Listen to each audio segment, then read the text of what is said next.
Hello guys, what's up? So I'm back again for another tutorial video. So in this video, I will gonna show you how you can change your view into render mode in Render. So if you are interested, then keep on watching. But before all that, if you are new to my channel, consider to like and subscribe for more videos like this, and also, you can comment down below if you have something that you want me to make a tutorial about. So without further ado, let's start the tutorial.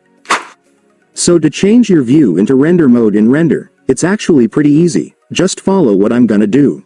So as you can see right now on my screen, we are currently on the solid mode since it's very simple and no realistic lighting. So I will show you how we will change this from solid mode to render mode. This is very simple. You just need to press the letter Z key on your keyboard. And after that, there you go. You will now see all the modes you can select, including the render mode at the top. So just go and select it. And after that, it's done. Congratulations, you will now be on the render mode, so you can now see your model or project on a more realistic view.